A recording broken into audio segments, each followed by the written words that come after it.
I, George Herbert Walker Bush, do solemnly swear. George Herbert Walker Bush left his mark on nearly every area of government as president, vice president, ambassador, director of the nation's spy agency, and member of Congress. Later in life, he even affected fashion trends by sporting his trademark funky socks and endeared himself to Americans by pulling stunts like this, skydiving to celebrate his 90th birthday. How'd you feel? Cold. Does it have to push you out? Jumping out of planes came natural to Bush.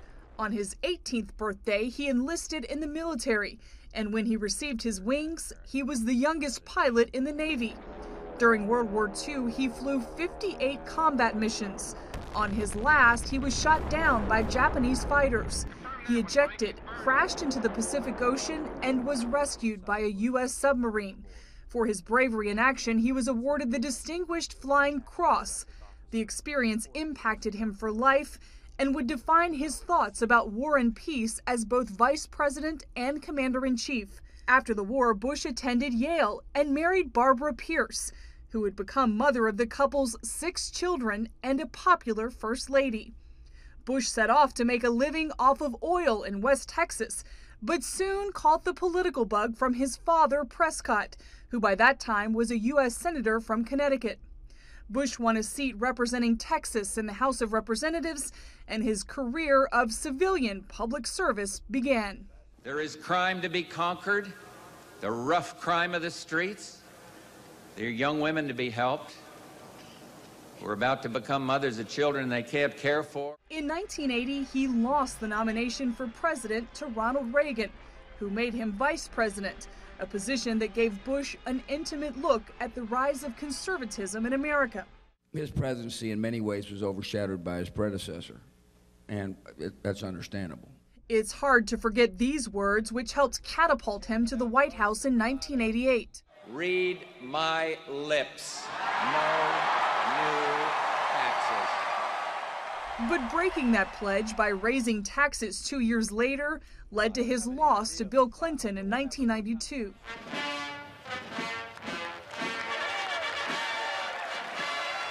When Bush became president, as he said, a new breeze was blowing. The nation was refreshed by freedom. Communism was collapsing, the Soviet Union falling, and the decades-long Cold War coming to a peaceful end. In his inaugural address, he painted himself as a traditional man who valued hard work, discipline, and goodness. My first act as president is a prayer, and I ask you to bow your heads. Heavenly Father, we bow our heads and thank you for your love. Accept our thanks for the peace that yields this day and the shared faith that makes its continuance likely. His first major foreign crisis came in 1990 when Saddam Hussein invaded Kuwait, threatening America's oil supply. Bush rallied Americans and the world to execute Desert Storm, a 100-hour land battle that sent Hussein and his million-man army tucking their tails, all captured on national TV. It catapulted Bush's popularity, but a growing crime rate, flagging economy, and deficit spending poisoned his chance for a second term. There's no question a great part of Bush's legacy is his service to his country. A surprising turn in Bush's later years was his intense friendship with former rival Bill Clinton. The two worked together on charity efforts at the request of then-President George W. Bush after the infamous Southeast Asian tsunami and Hurricanes Katrina and Ike. In 1996, he also crossed paths with CBN, commissioning the ministry's flying hospital. In his late 80s, Bush lost his ability to walk due to vascular Parkinsonism, calling it the best bad-sounding disease a person can get. In 2014, Bush 43 wrote a book about his dad's presidency. This is a story about an extraordinary man who, in my judgment, is the finest one-term president our country has ever had. He that believeth in me, though he were dead, yet shall he live. In April, Bush lost his beloved wife of 73 years.